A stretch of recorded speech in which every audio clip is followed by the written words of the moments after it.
नमस्ते। आज हम लोग बात करेंगे फेरम मेट के ऊपर। फेरम मेट मेडिसिन के बारे में एनिमेल सर ने लिखा है कि जहाँ पे क्रॉनिक एलिमेंट आ जाते हैं आयरन की वजह से कई जगह ऐसा है, लोग आयरन बहुत ज़्यादा ले लेते हैं। कई बीमारियों में भी ऐसा है कि आयरन बॉडी में ज़्यादा बढ़ जाता है। तो वहाँ पे उन्होंने बोला है कि उसको अगर हमको इफेक्ट को ख़त्म करना है तो हम हीपर सल्फ की सिंगल डोज से या सेवरल डोज से उसको सही कर सकते हैं। और अगर कुछ रिमेनिंग रह जाता है तो पल्फिला से। ये एनिमेल सर ने एक हिंट दिया है। फिर इसका स्फेयर ऑफ एक्शन कहाँ पे है, तो इसको हम जानते हैं vasomotor, circulation, blood vessel, brain, nervous, mucous membrane, blood, spleen, digestive, left deltoid. ये जो है मैं जो बता रहा हूँ डॉक्टर बोगर सर ने इसको दिया है। यहाँ पे अब जो मेन बात आ रही है कि एक cachectic state from faulty nutrition and assimilation. ये बात हम नाइट्रम्यूर में भी पढ़ेंगे। यही बात हम लोग कैलकेरिया में भी कहीं ना कहीं पढ़ते जाते हैं। और यहाँ पे आपको दो चीजें एक साथ मिलेंगी, टेंडेंसी टू गेट फैट और इमेसिएशन दोनों एक साथ। ये सेम लागू होता है नाइट्रम्यूर पे। नाइट्रम्यूर आपको फैट भी मिलेंगे और इमेसिएटेड भी मिलेंगे।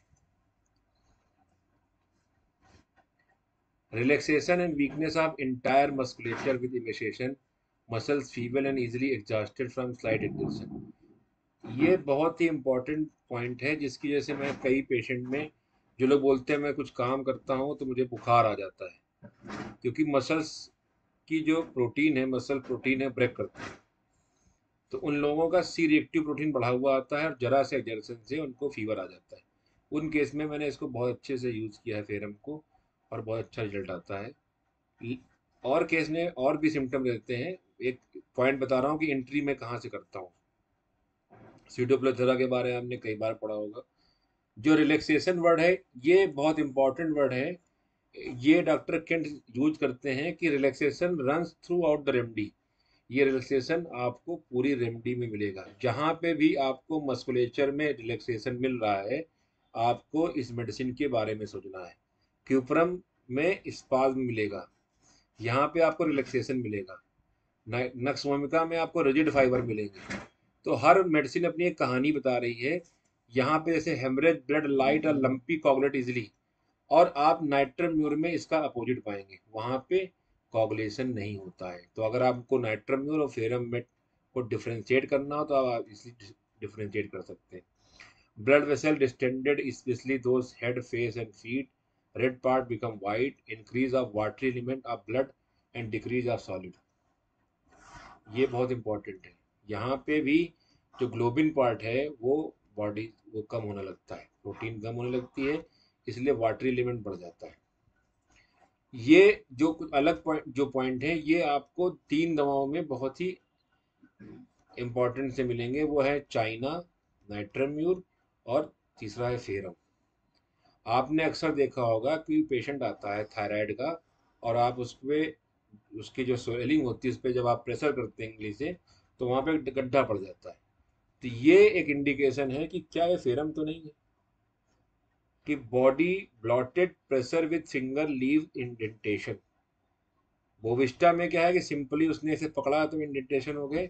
यहाँ पे बॉडी ब्लॉट करती है, और ब्लॉट करने पे आप जैसे उसको प्रेस करते हैं तो आपको वहाँ पे इंडेंटेशन मिलते हैं। यहाँ पे dropsy after loss of fluid हो सकता है। एनासार एब्यूज ऑफ चिंकोना, अगर किसी ने क्विनिन खाई है उसके बाद हो सकता है। स्क्रोटम में आ सकता है, legs, feet. Dropsy acute renal failure हो या सीएलडी हो, क्रॉनिक लिवर डिजीज हो, आपको ड्रॉपसी मिलेगी। ये फेरम का इंडिकेशन है। Anaemia from whatever cause, कोई भी कारण हो, ऐसा नहीं कि हेमरेज से हुआ हो, एसिमिलेशन से हुआ हो, मेंस्ट्रुएशन से हुआ हो, कैसे भी हुआ हो, ये दवा आपको इंडिकेट कर सकती है। After severe haemorrhage, pale bloated appearance, skin cool, pitting upon pressure. ये पिटिंग अपॉन प्रेशर आप इसको थायराइड से ना जोड़ें। अगर आपका पेशेंट थायराइड से डायग्नोज्ड भी है और अगर इस तरह के सिम्टम दे रहे हैं, तो आप उसको फेरम सोच सकते हैं। आप फेरम को थायराइड के पेशेंट में बहुत बार प्रेस्क्राइब नहीं करते हैं, क्योंकि आपने थायराइड को इस नज़रिए से देखा नहीं होता है। ठीक है, तो यहाँ पे है great skin cool, pitting upon pressure, particularly about joint, great lassitude and debility, cries easily, loss of appetite with aversion to food, indication of acidity of stomach, constipation, menses too frequent and too profuse, all symptom in produce in thyroid patient, खासकर hypothyroidism जहाँ पे TSH बड़ा होता है। और आप इस दवा के बारे में नहीं सोच के कैलकेरिया आयोड, आयोडम ये सब सोचते हैं, इस दवा को भी आप वहाँ पे सोच सकते हैं। बॉन्ड डिस्पोज टू सॉफ्टन और ब्रेन फ्रैक्चर इनाइट स्लोली, यहाँ पे बॉन्ड लिखा, बोन लिखा है, बोन लिखना चाहिए थे, यहाँ पे बोन्स होना चाहिए, सारा बॉन्ड लिख के है। बोन्स डिस्पोज टू सॉफ्टन और बेंड फ्रैक्चर, यहाँ पे फ्रैक्चर बहुत ही धीरे से बढ़ते हैं। Scrofulosis, atrophy of children, cracking in joint. अब क्रैकिंग जॉइंट मैंने नेट्रम्यूर में भी आपको बताई थी, वहाँ पर भी इमेसिएशन था। मसल लैक्स, लिम कोल्ड, वीक डाइजेशन, ये एक ऐसा इंडिकेशन है कि आप फेरम को ओबेसिटी में भी दे सकते हैं और इमेसिएशन में भी दे सकते हैं, बशर्ते आपको उसके सिम्टम मिलने चाहिए। बाकी इसके माइंड को मैं नहीं पढ़ा रहा हूँ, माइंड इसका जो है आप कई ऑथर से पढ़ सकते हैं, उसकी बहुत सी थीम्स हैं, मैंने इसलिए फोकस किया है फिजिकल सिम्टम पे।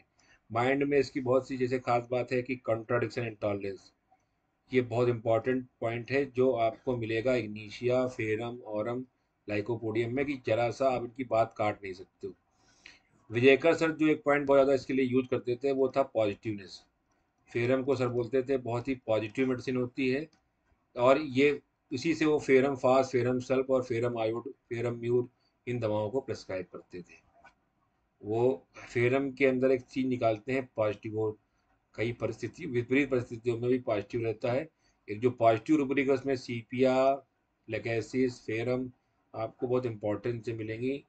और फेरम वहाँ पे लीड कर रहा है। फेरम इज फर्मनेस, आपको एक रूब्रिक मिलेगा फर्मनेस, वहाँ पर भी आपको फेरम मिलेगी। इसलिए मैं बहुत मेंटल सिम्टम पे बात न करके मैं फिजिकल पे बात कर रहा हूँ, जहाँ से आप फेरम में इंटर कर सकते हैं। तो कंट्राडिक्शन टॉलरेंस, पॉजिटिव, फर्मनेस, ये सब कुछ चीज़ें ऐसी हैं जिनको आप दे सकते हैं। जैसे आप पल्सिला या और इसमें फेरम में है कि स्लो मोशन से, अगर कंटिन्यूस स्लो मोशन से आराम मिलता है।